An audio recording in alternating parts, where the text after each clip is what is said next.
അപ്പോൾ ഇതാ ഞങ്ങൾ 2 പോത്തിനെ വാങ്ങിയിട്ടുണ്ട് കേട്ടോ. അപ്പോൾ അതിന് വേണ്ടിയിട്ട് പുല്ലരിയാൻ പോവാണ്. വണ്ടി ഇതാ നമ്മൾ ഇവിടെ നിന്നൊക്കെ കേട്ടോ പുല്ലരിന് ഞങ്ങൾ ചാക്കിലായിട്ടാണ് പുല്ലരിഞ്ഞു കൊണ്ടുപോവുക. ഒരു 2-3 ദിവസമൊക്കെ ഉണ്ടാവും. അപ്പോൾ ഇത് നമ്മുടെ പറമ്പ് തന്നെയാണ് കേട്ടോ. നമ്മുടെ പറമ്പിൽ തന്നെയാണ് നമ്മൾ പുല്ലരിയുന്നത്.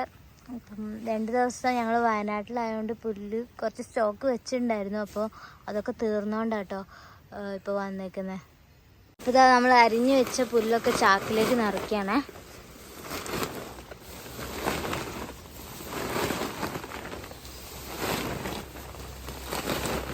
മാക്സിമം കുത്തി നിറച്ചിട്ട് പറ്റുന്നത്ര കൊള്ളിക്കും കേട്ടോ.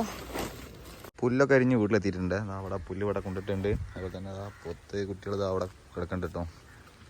ഇതാ ഈ ഷെഡിലാട്ടോ കിടക്കൽ.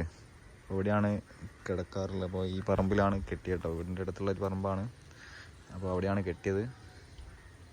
ഇവരെ വാങ്ങിയിട്ട് ഇപ്പോൾ ഒരു 2 ആഴ്ച ആവാനായിട്ടോ. അപ്പോൾ അടുത്ത വീഡിയോ ഇത്രേ ഉള്ളൂ കേട്ടോ. അപ്പോൾ നാളെ പുതിയ വീഡിയോ ആയിട്ട് കാണാം. അപ്പോൾ ചെറിയ വീഡിയോ ഇഷ്ടപ്പെട്ടിട്ടുണ്ടെങ്കിൽ ലൈക്ക് ചെയ്യുക, അതുപോലെ തന്നെ ഷെയർ ചെയ്യുക, അതുപോലെ തന്നെ കമൻറ്റ് ചെയ്യാം കേട്ടോ. അപ്പം ബൈ.